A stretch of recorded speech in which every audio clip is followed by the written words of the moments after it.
안녕하세요. 돈이 되는 모든 정보를 공유하는 자주맘입니다.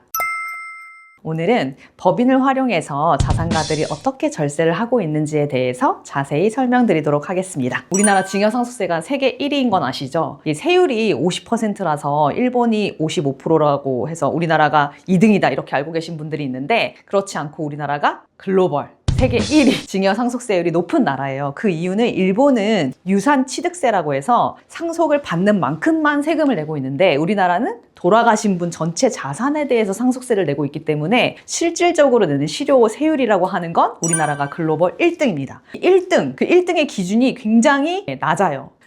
그 이유가 우리나라는 지금 현재 자산 30억만 넘으면 상속세율이 몇 프로죠? 50%죠. 네, 자산의 절반을 세금으로 내야 돼요. 그런데 이 상속세의 가장 큰 문제는 뭐냐면 이 상속세 기준이 2000년도 기준이라는 거예요. 2000년도에는 30억이 정말 큰 돈이었어요. 그때는 잠실 주공 아파트가 아직 재건축되기 전이죠. 엘리트파가 아직 건설이 되기 전에, 그때는 한 채가 1억 5천밖에 되지 않았어요. 그런데 지금 엘리트 아파트 얼마입니까? 엘사 아파트 34평에 37억 거래됐는데, 이제 예전에는 한 동을 갖고 있어야 냈던 상속세 최고세율을 지금은 단 한 채만 가지고 있어도 최고세율을 내야 되는 시대가 됐어요. 그래서 상속세가 더 이상은 정말 돈 많은 부자들만의 이야기가 아니고, 일반 우리 그냥 서울에 아파트를 가지신 분들은 누구나 상속세에 관심을 가지고 절세에 관심을 가지셔야 되는데, 이런 상황에서 그러면 30억, 50억 이런 자산들은 우리가 절세를 해서 낮출 수가 있는데, 100억 이상, 이미 자산이 100억을 넘어갔다. 그러면 이 큰 세금을 어떻게 절세할 수 있냐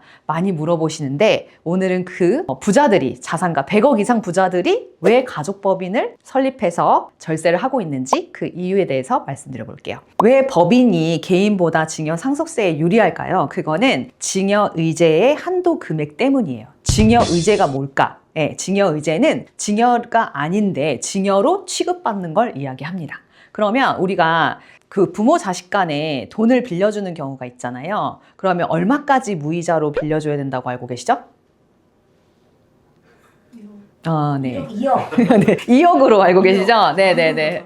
오늘 오신 분들이 세금에 관심이 없어? 부모님들한테 돈을 빌려본 적이 없어요. 부모님들이 자식한테 돈을 빌려줄 때 2억까지는 무이자로 돈을 빌려줘도 증여로 취급받지 않는다라고 이제 알고 있어요. 원래는 부모님이 자녀한테 돈을 빌려줄 때는 반드시 이자를 받고 빌려주셔야지 증여세가 없어요. 그런데 이 증여 의제라고 해서 이 한도 금액이 정해져 있어요. 1년에 1,000만 원까지는 무이자 혜택을 주더라도 이 금액까지는 증여로 취급하지 않겠다라는 세법상의 증여 의제가 명시되어 있는데, 그러면 법인은 얼마까지 증여 의제 한도 금액이 되어 있을까요?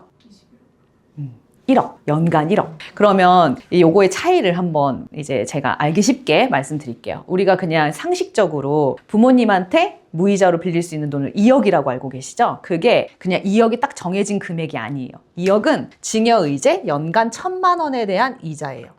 1,000만 원인데 지금 법정 이자율이 얼마인지 아세요?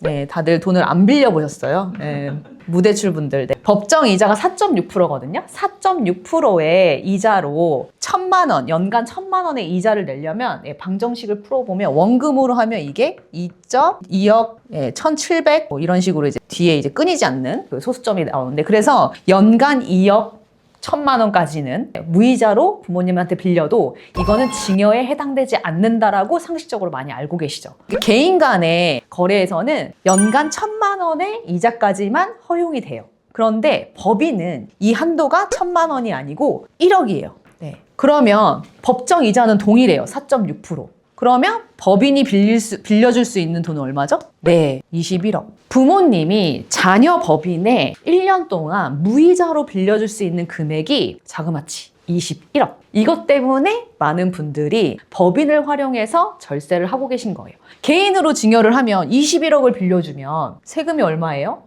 2억을 빼고 19억에 대해서 증여세를 내야 돼요. 19억이면 40% 세율 구간에 들어가죠. 그래서 이렇게 무거운 세금을 내지 않고, 증여세를 내지 않고 법인을 활용하면 자녀들한테 무이자로 최대 21억까지. 그런데 여기서 우리가 또 중요한 점이 있어요.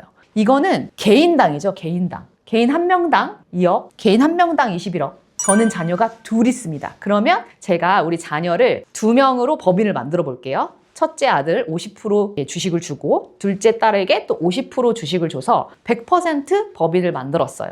그래서 우리 딸과 아들을 100% 주주로, 이런 걸 주주라고 하는데 주주를 넣어서 법인을 만들었어요. 그러면 제가 최대 얼마까지 빌려줄 수 있죠? 무이자로?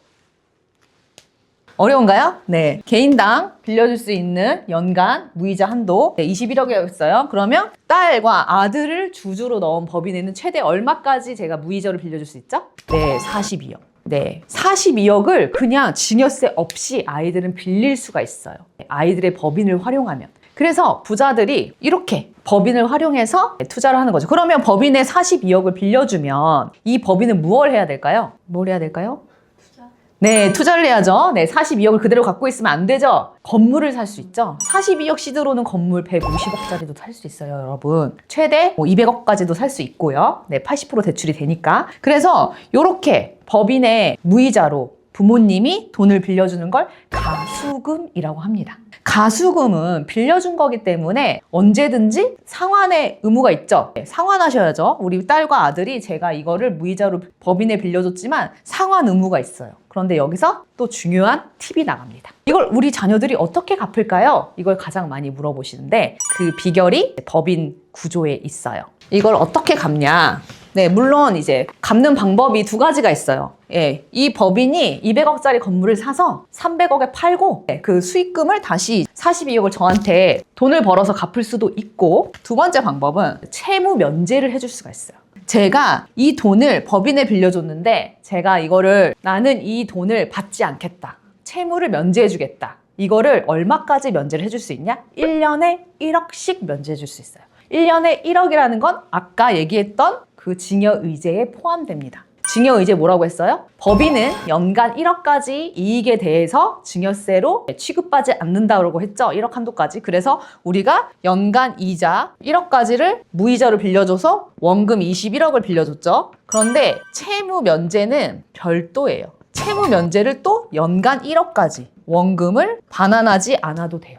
그러면 어떻게 돼요? 제가 21년 동안 건강하게 살아가지고 1년에 1억씩 각각 딸 1억, 아들 1억 채무를 면제해 주는 거예요. 그러면 제가 21년만 건강하게 살면, 제가 지금 44이거든요? 그러면 제가 65세까지만 살면 이 42억이 전부 다 법인으로 기속됩니다. 그러면 이 법인은 어떤 세금을 내야 될까요? 법인세. 네, 법인세 내야 되죠. 법인세를 원금 2억을 매년 채무 면제를 받으니까 이 2억에 대해서 법인세는 내셔야 돼요. 2억에 대한 법인세는 몇 프로? 네, 지금 10%입니다. 네, 그래서 10%에 대한 세율만 감당을 하면 42억이 법인에 기속되면서 증여상속세 하나도 없이 딸과 아들의 법인으로 기속이 돼요. 그래서 가족법인을 잘 활용하시면 증여상속세 없이 큰 돈이 넘어갈 수가 있어요. 그러면 여기는 저는 딸과 아들만 넣었는데 여기에 행복한 시나리오를 한번 써볼게요. 저희 엄마가 엄청난 부자인 거예요. 그래서 저, 남편, 제 아들, 딸로 구성된 법인을 하나 만들어요. 법인의 주주. 그러면 몇 프로씩 가져야지 공평하게 나누죠? 네, 25%씩 주주 비율을 구성합니다. 그러면 이 할머니 개인이, 우리 엄마가 부자 할머니가 코인으로 대박이 나가지고 돈을 많이 벌었어요. 그러면 얼마까지 넣어줄 수 있죠? 무이자로? 26억 이상. 네, 그럼 얼마죠? 84억을 무이자로 빌려줄 수가 있어요. 그러면 이거를 저희는 몇 년이 지나면 이게 다 저희 걸로 넘어오죠? 네, 21년이 지나면 다 저희 걸로 넘어올 수가 있어요. 근데 저희 어머니가 지금 70세예요, 올해. 그럼 저희 어머니가 91세까지 건강하게 사셔야 되는데 91세까지 사셨다고 해서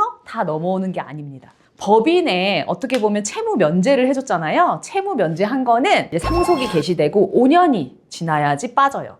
그러니까 91세에 돌아가셨다고 하면 채무 면제는 됐지만 이 돌아가시기 전에 5년 이내에 이제 채무 면제한 거는 상속 자산에 포함돼요. 우리가 이제 사위 며느리한테 개인적으로 증여를 하면 이제 상속이 개시되고 5년만 지나면 상속 자산에 포함되지 않는다고 상식적으로 알고 계시죠? 그거랑 똑같다고 보시면 돼요. 법인도 마찬가지로 법인의 채무제를 하면 반드시 5년이 지나야 상속 자산에 포함되지 않는다. 여기까지 팁으로 알려드리도록 하겠습니다. 그리고 이제 중요한 건 이 법인을 설립할 때 이 구조, 누가 더 들어가야 되냐. 이제 저와 저희 남편이 들어가는 게 이득인지, 아니면 저희 아들, 딸로만 구성되는 게 이득인지, 그리고 주주 구성은 어떻게 하는 게 나은지는 사실은 개인 자산 현황과 현금 흐름과 그리고 넥스트 투자에 따라 달라요. 그래서 이런 컨설팅은 제가 법인 컨설턴트로서 세무사님과 또 협업하는 회계사님하고 같이 상담을 도와드리니까 고정 댓글에 있는 링크로 유료 상담 신청해 주시면 제가